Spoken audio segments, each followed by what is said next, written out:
अगर आपका मकसद केवल और केवल भाजपा को हराना है तो भाजपा को केवल आप ही हराएंगे, बसपा नहीं हराएगी। अगर इतनी चिंता है कांग्रेस को, समाजवादी पार्टी को, कि उत्तर प्रदेश में बहन जी चुनाव अकेले लड़ेंगी या देश भर में अकेले लड़ेंगी तो फायदा भाजपा का होगा, तो आप लोग चुनाव मत लड़िए, हर सीट पर बसपा को समर्थन कर दीजिए अगर आपको भाजपा को हराने का ही मकसद है। एक बार ये लोग कहेंगे कि बसपा का वोट बैंक खत्म हो चुका है, बसपा खत्म हो चुकी है। अब बसपा अकेले चुनाव लड़ रही है तो कह रहे हैं कि उसका फायदा बीजेपी को मिलेगा। जब तुम्हारे हिसाब से वोट बैंक ही खत्म हो गया है बसपा का, तो बसपा चुनाव लड़ करके कितना वोट काट लेगी। ये घबराहट और इस बेचैनी बताती है कि ये लोग किसी भी हाल में बसपा के शासन सत्ता को नहीं देखना चाहते हैं, बहन जी का नेतृत्व नहीं स्वीकारना चाहते हैं। देश दुनिया की सबसे मजबूत दलित लीडर का ये नेतृत्व नहीं स्वीकारना चाहते हैं। और जो भी लोग चाय पर चर्चा कर रहे हैं, इस तरह की बातों को दोहरा रहे हैं, ये आप थोड़ा सा अपना अध्ययन करिए। इस देश में जितनी पार्टियां हैं वो गाहे बगाहे घूम फिर करके मनुवाद को ही सपोर्ट करती हैं। राम मंदिर का विवाद शुरू किसने किया? कांग्रेस के समय में शुरू हुआ। मूर्ति राम जी की मस्जिद में, बाबरी मस्जिद की में कब रखी गई? कांग्रेस के समय में रखी गई। भाजपा ने मंदिर बनवा दिया। मुद्दा मंदिर का कांग्रेस का था, भाजपा ने, संघ ने लपक लिया और उसको बनवा दिया। भभूत लपेट करके मोदी जी घूम रहे हैं तो कंठी धारण करके राहुल गांधी भी घूम रहे हैं, और उसी लाइन में लगे हुए अखिलेश यादव। ये दोनों राम मंदिर बनवा रहे हैं तो ये कृष्ण मंदिर बनवा रहे हैं। फर्क क्या भाई? इस देश को स्कूल, कॉलेज, यूनिवर्सिटी और अस्पताल बनाने वाली सरकार भी चाहिए, और वो बहन जी ने करके दिखाया है। तो बहुजन समाज के जितने भी लोग हैं, मैं उनसे अपील करना चाहूँगा कि आपकी अपनी एक पार्टी है और उसकी एक विचारधारा है जो बाबा साहब अम्बेडकर और तथागत बुद्ध के पद चिन्हों पर चलती है, उसका सम्मान करिए।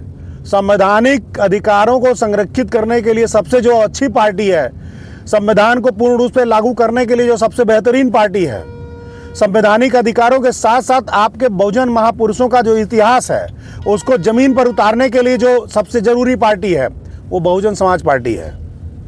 तो आज जो नैरेटिव बनाया जा रहा है, जो बातें कही जा रही हैं और लोगों के मन में बैठाई जा रही हैं, वो केवल और केवल इसलिए बैठाई जा रही हैं कि लोगों को खतरा है। भाजपा के शासन में ऐसा क्या हो रहा है जो कांग्रेस के शासन में नहीं हो रहा है? जहां कांग्रेस की सत्ता है वहां पर क्या हो रहा है, जरा बताइए। अभी एक महिला शिक्षिका सावित्रीबाई फुले का तस्वीर लगाई थी 26 जनवरी के दिन, उसका हंगामा हुआ था, वीडियो आपके पास पहुंचा होगा। वो महिला शिक्षिका कहाँ की है? राजस्थान की है। राजस्थान में किसकी सरकार है? कांग्रेस की सरकार है। तो कांग्रेस की सरकार में भाजपा के जैसा ही दलित उत्पीड़न हो रहा है, आदिवासियों का उत्पीड़न हो रहा है। आप इनको अलग मत समझिए। और समाजवादी पार्टी के शासन में भी क्या हुआ? दलितों के जितने भी हक में काम बहन जी ने किए थे कि उनका अपलिफ्टमेंट हो, समाज की मुख्य धारा से वो जुड़ सके, सबको अखिलेश यादव ने बंद कराया। चाहे वो आरक्षण का मामला हो, चाहे उनके स्कूल का मामला हो, चाहे जो भी काम किया है बहन जी ने, उसको खत्म कराने का काम अखिलेश यादव जी ने किया। और सबसे ज़्यादा जो ज़मीनें कब्जा हुई, सबसे ज़्यादा जो संपत्तियां कब्जा हुई दलितों की, वो अखिलेश यादव जी के शासन में कब्जा हुई। भाजपा के शासन में भी वही हो रहा। तो फर्क क्या है?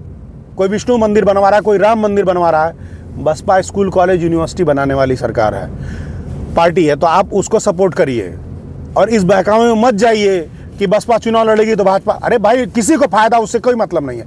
हमारी अपनी भी एक जिम्मेदारी है कि हम इस देश को कौन सी मानसिकता में लेके जा रहे हैं, हमारा एजेंडा क्या है, हम किस चीज को आइडियल मानते हैं। सब लोग तो राम रहीम में फंसे हुए हैं।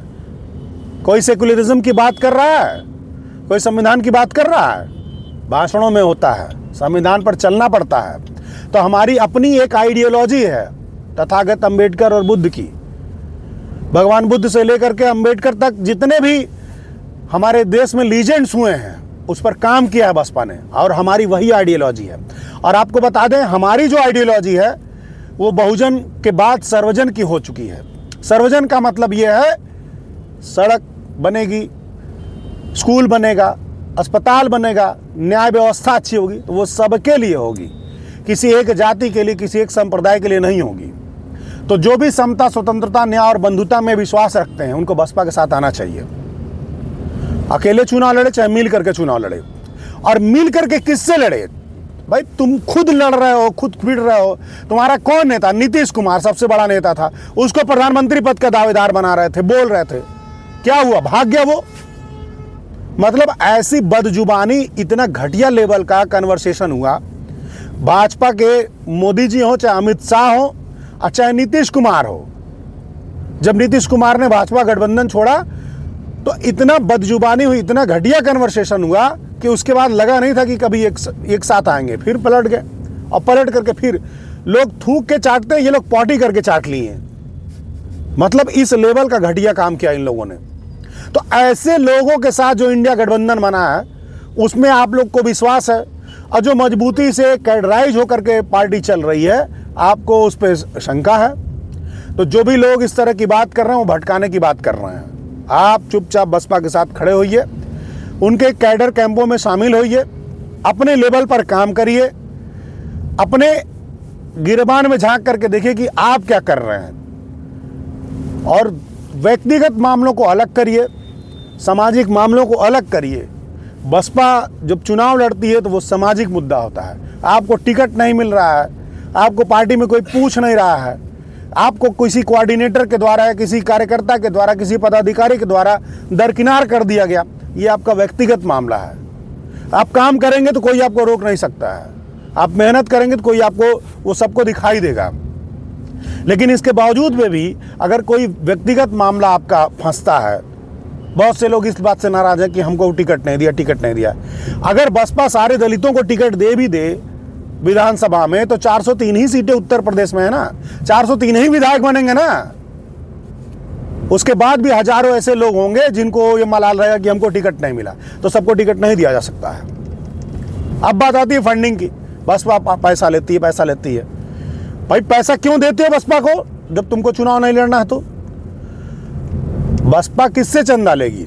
आप चंदा देते हैं, हम चंदा देते हैं। कौन सा औद्योगिक घराना बसपा को चंदा दे रहा? अंबानी दे रहा, अडानी दे रहा, मित्तल दे रहा, कौन दे रहा है? जनता के पैसे से चुनाव लड़ना चाहिए। जनता के दिए द्वारा पैसे से चुनाव लड़ेगी, तभी जनता के द्वारा जनता के ऊपर जवाबदेही बनेगी। मोदी अंबानी से पैसा लेता है तो अंबानी को जवाब देता है, अडानी से पैसा लेता है तो अडानी के लिए काम करता है। बसपा जनता से पैसा लेती है तो जनता के लिए काम करती है, तो क्या बुराई है? और आपको शौक चल रहा है हुआ विधायक बनने का, सांसद बनने का, आपने कमा करके रखा हुआ है। मेहनत से तो आप करोड़ों रुपया कमा नहीं पाएंगे, बेईमानी करके ही कमाए होंगे। तो आपको शौक चल रहा है तो जा करके दीजिए। हमारा शौक है कि सरकार बननी चाहिए, सरकार बनेगी तो फायदा होगा हमको।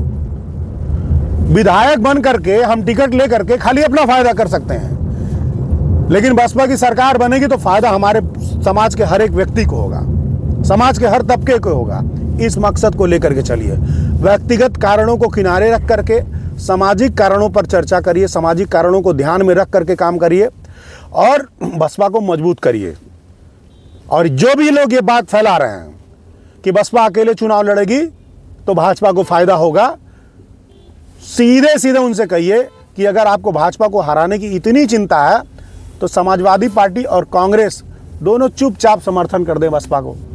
भाई आपको भाजपा को हराना ही है ना, तो हम हरा देंगे, क्या दिक्कत है?